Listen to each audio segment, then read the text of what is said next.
इस खबर के प्रायोजक हैं मां सिंगारी बालिका इंटर कॉलेज और मां सिंगारी स्मारक महिला पीजी कॉलेज फरौली कोइरसा आजमगढ़, जहां आपकी बहन बेटियों को मिलेगी बेहतर शिक्षा। कला एवं विज्ञान वर्ग से स्नातक एवं पैरा स्नातक की कक्षाएं उपलब्ध हैं। अधिक जानकारी के लिए संपर्क करें प्रबंधक डॉक्टर बीके यादव।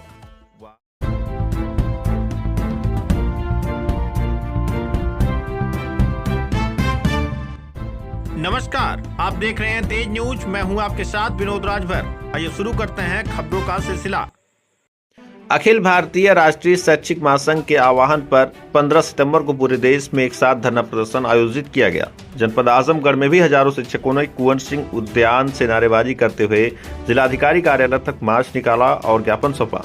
शिक्षकों का कहना था कि सुप्रीम कोर्ट के निर्णय के विपरीत न्यायमूर्ति राजेश सिंह की ओर से दिया गया आदेश 37-38 वर्षों से सेवा दे रहे शिक्षकों की उपेक्षा करता है और उनकी नियुक्ति को समाप्त करने जैसा है। जिला उपाध्यक्ष अमित राय ने कहा कि नियुक्ति के समय न्यूनतम वेतन पूर्ण करने वाले शिक्षकों को अब दोषी ठहराना अन्याय है। वहीं महामंत्री अमित मिश्रा ने कहा कि यह आदेश कानून की मूल भावना के विपरीत है और सरकार इसे तत्काल वापस ले। यदि ऐसा नहीं किया गया तो आंदोलन तेज किया जाएगा। कार्यक्रम में उपाध्यक्ष अरविंद सिंह, मीडिया प्रभारी नरेश राय, राम सिंहारी यादव, अभिषेक सिंह, सुजीत सिंह समेत बड़ी संख्या में शिक्षक मौजूद रहे। अमित कुमार राय, जिला उपाध्यक्ष। एक चीज, ये जो टेकी वाली बात आप लोग कर रहे हैं, इसके पीछे का लॉजिक है? गवर्नमेंट किस तरीके से रूल बनाई है? क्या आप लोग कोई वार्ता इस तरीके की हुई थी क्या?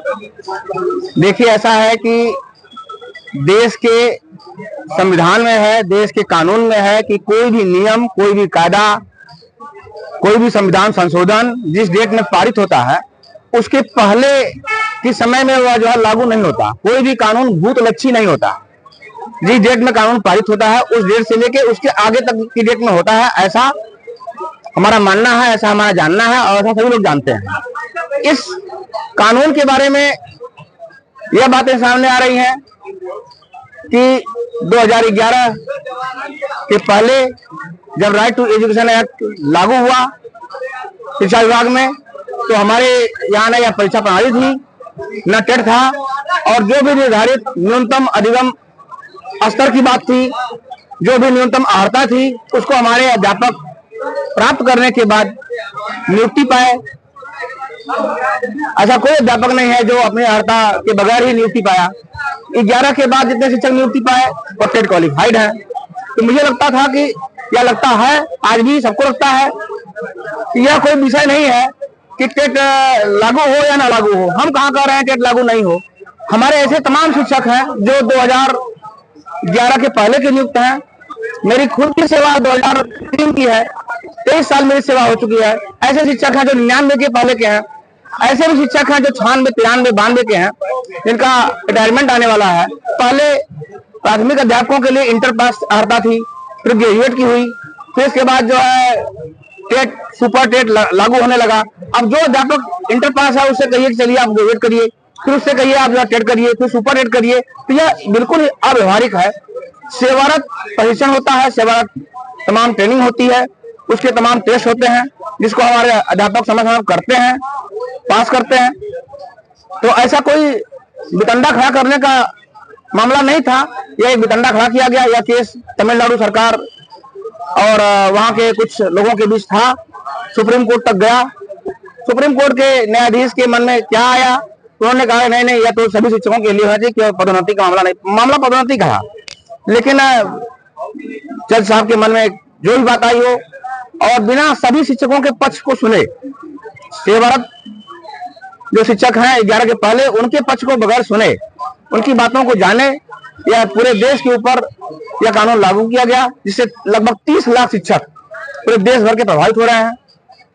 अब इसमें यह बात है कि 2 साल के अंदर आप टेट नहीं क्वालिफाई कर लेंगे तो या तो कंपल्सरी रिटायरमेंट दे दिया जाएगा या फिर उनकी सेवा समाप्त कर दी जाएगी। अच्छा, एक चीज समझाइएगा मुझे कि क्या आप इस चीज का समर्थन करते हैं कि सन 2000 के बाद से जो शिक्षक आए हैं 2011 के बाद, वो क्या इसके लिए एलिजिबल हों, उसके पहले के ना हो? नहीं, 2011 के पहले के शिक्षक हमारे ऑलरेडी एलिजिबल हैं और उसके बाद के भी तमाम शिक्षक टेट क्वालिफाई शौकिया किए हैं। कोई अनिवार्यता नहीं थी। अध्यापक का काम ही है पढ़ना और पढ़ाना। अध्यापक इससे इतर नहीं रहने वाला है। वह कार्य लगातार जारी है, कर रहा है, लेकिन यह उसके ऊपर थोपना, बाध्यकारी करना ठीक वैसे हुआ जैसे कोई दरोगा नियुक्त हो जाए, कोई यूपीएससी पास करके आईएएस बन जाए, या इवन जज साहब भी जज बनने के बाद उनसे कहा जाए कि आप वो अर्हता रखते हैं, दोबारा उसकी परीक्षा दीजिए, तो शायद वह क्वालिफाई नहीं कर पाएंगे। वो फिजिकल फिटनेस जो नए सिपाही की होती है, नए दरोगा की होती है, नए आर्मी पर्सन की होती है, वह फिजिकल फिटनेस नहीं होती है। और पढ़ने पढ़ाने की एक उम्र होती है। आप 52 साल के शिक्षक 52 साल के व्यक्ति से वही उम्मीद नहीं कर सकते जो कि 22 साल के शिक्षक से उम्मीद कर सकते हैं। यह नेचुरल जस्टिस की बात है, हम लोग कोई अननेचुरल बात नहीं कर रहे हैं। बात वही गवर्नमेंट से किस तरीके की गवर्नमेंट से क्या चाहते हैं? निश्चित रूप से बदल जाएगा। गवर्नमेंट से किस तरीके की अपील कर रहे हैं?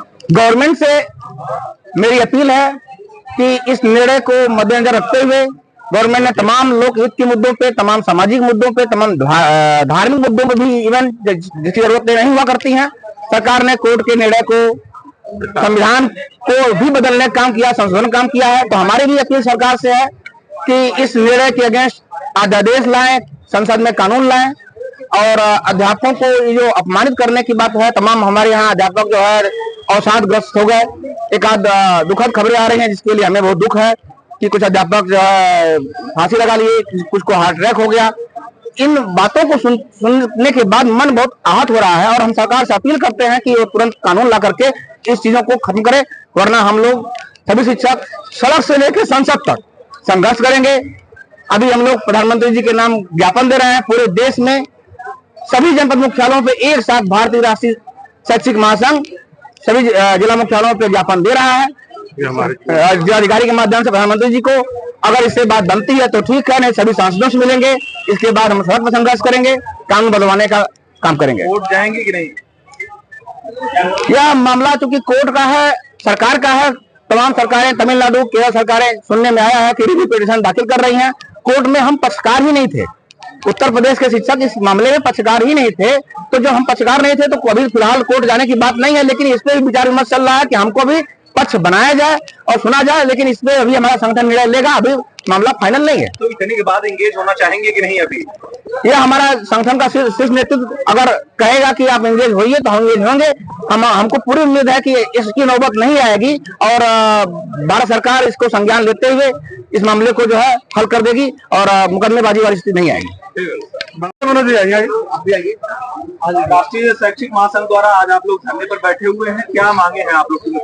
अपनी परिचय देते हुए मैं डॉक्टर बजरंग बहादुर सिंह, जिला अध्यक्ष एवं मंडल अध्यक्ष राष्ट्रीय शैक्षिक महासंघ आजमगढ़। आज हम सभी शिक्षक भाई यहाँ पे जो एक काला कानून टीईटी लग गया है 2011 के पहले के लोगों के ऊपर, उसके विरोध में प्रधानमंत्री जी को एक ज्ञापन जिलाधिकारी के माध्यम से देने जा रहे हैं। क्या मांगे हैं? हमारी मांगे है कि 2011 के पीछे के जितने शिक्षक नियुक्त हैं उनको इससे मुक्त किया जाए। अगर मांगे पूरी नहीं होंगी तो अगला हम लोग व्यापक धरना प्रदर्शन करेंगे। अच्छा, इसमें टेक्निकल इशू क्या आ रहा है? क्यों टीईटी के लिए गवर्नमेंट ने इस तरीके की रूल बनाया है, उसके पीछे का लॉजिक बता सकते हैं? हमारे उपाध्यक्ष जी इस पे बात रखेंगे अपनी।